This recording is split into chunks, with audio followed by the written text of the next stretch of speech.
Halo ayah bunda, pernah nggak sih melihat anak terlihat sangat pendiam atau malu di kelas? Mereka enggan bertanya ragu, menjawab, atau memilih diam saat diskusi kelompok. Seringkali, anak pemalu dianggap pasif atau kurang mampu. Padahal, banyak anak pemalu justru memiliki pemikiran yang baik.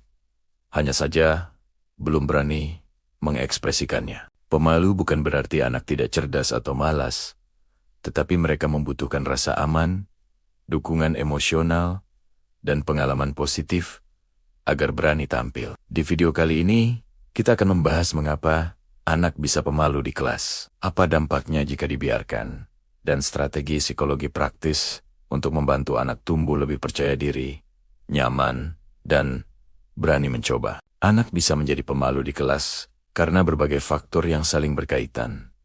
Pertama, kepribadian introvert. Anak introvert cenderung nyaman mengamati dan berpikir sebelum berbicara. Ini bukan kelemahan, tetapi gaya kepribadian.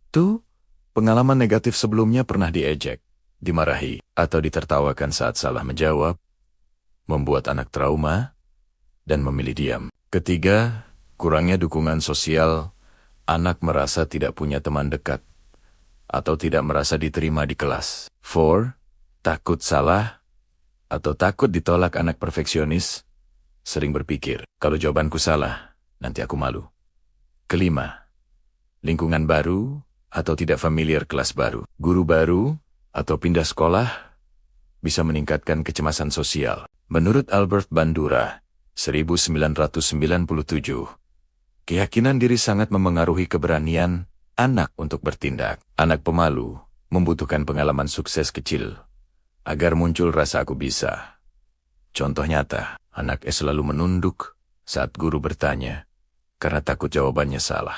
Anak tinggi jarang ikut diskusi karena khawatir pendapatnya tidak diterima teman. Pemalu sebenarnya bukan masalah besar jika anak tetap nyaman dan berfungsi dengan baik. Namun, jika disertai rasa takut berlebihan dan penarikan diri, pemalu yang tidak ditangani dapat berdampak pada: pertama, kesulitan berpartisipasi di kelas. Anak jarang bertanya, jarang menjawab, dan kesempatan belajarnya berkurang. Kedua, rendahnya rasa percaya diri. Anak mulai percaya bahwa dirinya tidak mampu atau tidak sepintar teman.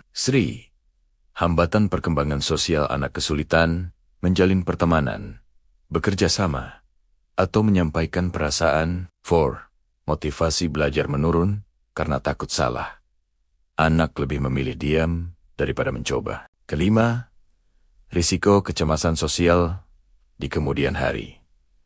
Jika terus dibiarkan, anak bisa tumbuh dengan rasa takut tampil di depan umum. Karena itu, peran orang tua sangat penting untuk membangun rasa aman dan keberanian anak dari rumah sebelum menuntut anak aktif di sekolah. Berikut strategi psikologi pendidikan yang bisa ayah bunda lakukan.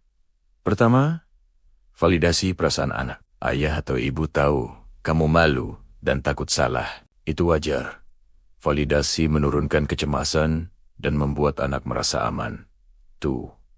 Mulai dari tantangan yang sangat kecil. Contoh tahapan: bicara di depan cermin, bercerita ke orang tua, ke saudara, ke teman, ke kelompok kecil, ke kelas. Fokus pada usaha, bukan hasil. Hari ini kamu berani angkat tangan. Itu hebat. Meski jawabannya belum tepat. 4. Latihan sosial terstruktur. Bermain peran pura-pura jadi guru, teman, atau pencerita. Ini membantu anak belajar berbicara dalam suasana aman. 5. Model perilaku percaya diri. Orang tua menunjukkan cara bertanya, menyapa, dan berbicara dengan tenang. Anak belajar lewat meniru. 6. Gunakan cerita dan tokoh inspiratif. Cerita tentang tokoh yang awalnya pemalu, lalu berani mencoba membantu anak membangun makna positif. 7. Berikan pilihan dan kendali. Kamu mau latihan cerita atau membaca hari ini?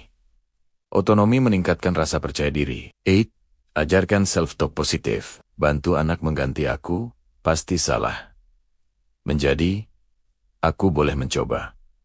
Perkembangan keberanian anak akan jauh lebih efektif jika rumah dan sekolah saling bekerja sama. Peran orang tua menjadi tempat aman untuk bercerita, memberi latihan kecil setiap hari, tidak membandingkan anak.